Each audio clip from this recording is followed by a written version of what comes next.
खुदावंद यीशु मसीह के कदूस और जलाली नाम में आप सबों को सलाम। खुदावंद के कदूस कलाम में से, मुबारक कलाम में से आज हम देखेंगे मुकद्दस मत्ती के इंजील 15वें बाब की 11वीं आयत। जो चीज़ मुंह में जाती है वो आदमी को नापाक नहीं करती, मगर जो मुंह में से निकलती है वही आदमी को नापाक करती है।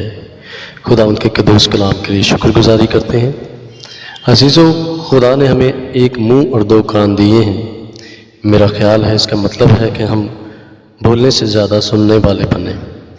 ये आसान है कि जो भी हमारे ख्याल हमारे जहनों में आते हैं हम बग़ैर सोचे और अचानक ही उसे बोल देते हैं, लेकिन ऐसा करने से हमारे अक्सर मसाइल पैदा होते हैं, ख़ासकर हमारे रिश्तों में।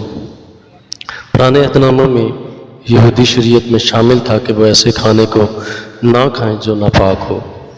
जब खुदावंद यीशु मसीह रोज़ ज़मीन पर आए तो खुदावंद ने कहा कि जो कुछ मुंह में से निकलता है यानी अल्फाज वो नापाक करते हैं, ना कि जो मुंह में जाते हैं यानी खाना वो नापाक नहीं करता। बहुत सारे लोग अपने अल्फाज की ताकत को समझ नहीं पाते क्योंकि वो इस बात की परवाह नहीं करते कि हमने इन बातों को नज़रअंदाज करना है।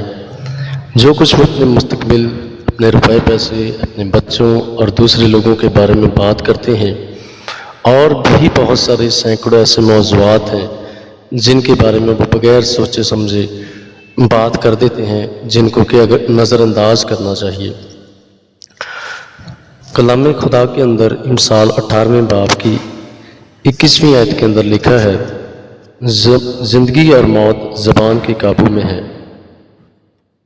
मेरे अजीज़ों, अगरचे ये सच है कि ज़िंदगी और मौत ज़बान के काबू में है, इसलिए हमें अपनी ऐसी तरबियत करनी होगी, हमें अपने आप को ऐसी तरबियत के लिए तैयार करना होगा कि हम बग़ैर सोचे समझे बात ना करें।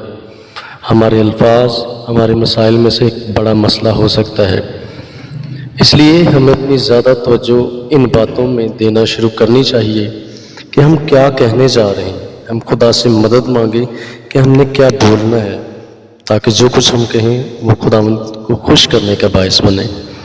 मेरा ख्याल है कि अब आप समझ गए हैं, और ऐसा करने से हमारा अपना फ़ायदा है।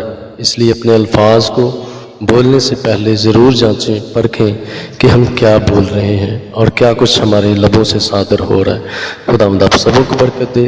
इस मैसेज को और लोगों तक शेयर करें ताकि और भी लोग बरकत पा सकें। खुदावंद आपको, आपके घराने को बहुत ज़्यादा बरकत दे। God bless you.